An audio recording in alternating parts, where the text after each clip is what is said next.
Welcome back to part 2.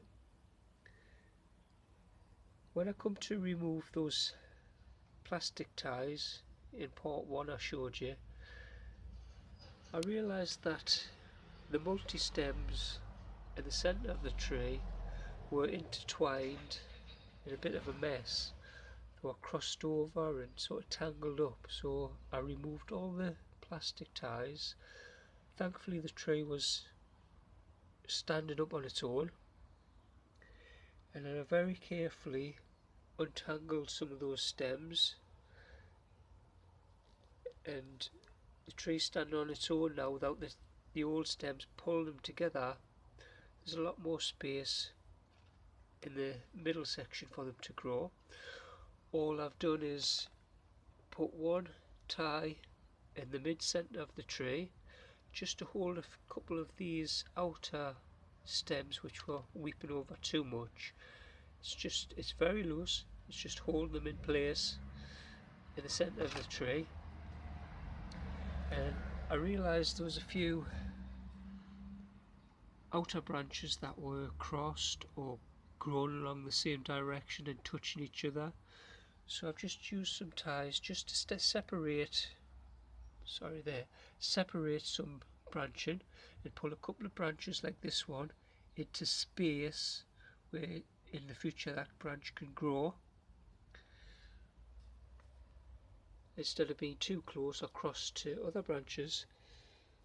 This is an example here. These two were quite tight together, but a little bit of tie is separating them, and in the future these should stiffen up and grow in that direction. So it's basically the same principle as they use in bonsai training, using wires. There's no reason it won't work here. It might look a little bit untidy at the moment, but once the tree has its leaves on, in a few weeks, you won't really see these ties.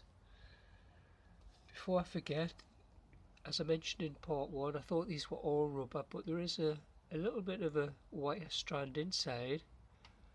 But I'm really impressed by these ties. They just bend in any shape you want them.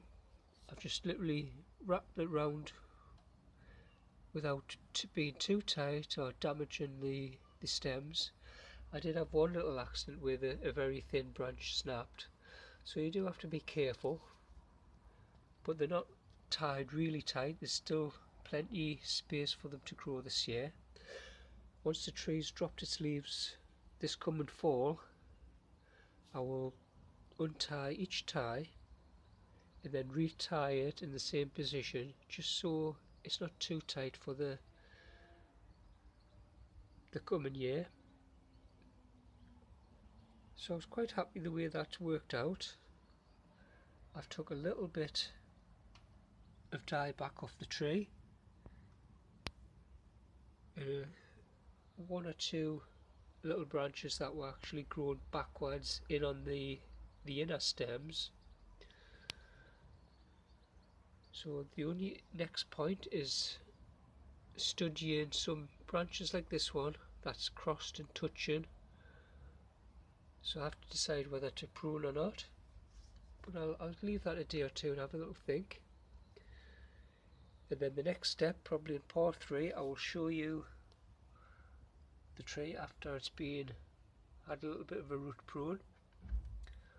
This is the old cane that was holding the tree upright. That's rotted and the hole needs filling in. So we'll examine the root system in the next part. I know last year the roots were actually growing through the pot, and there was a good 12 inches of root growth just last summer alone, because the tree was standing in another container with gravel. So you have to be careful, you have to watch out for the roots growing through the bottom of the pot. Last fall I trimmed them off.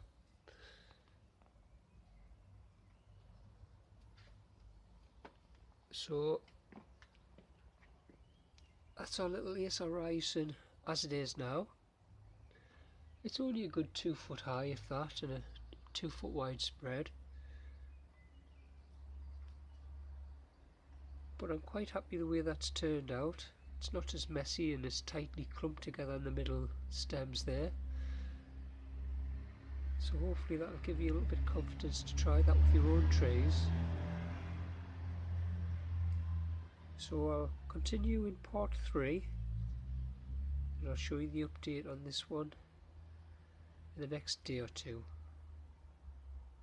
Hope you enjoy watching these 2 parts so far.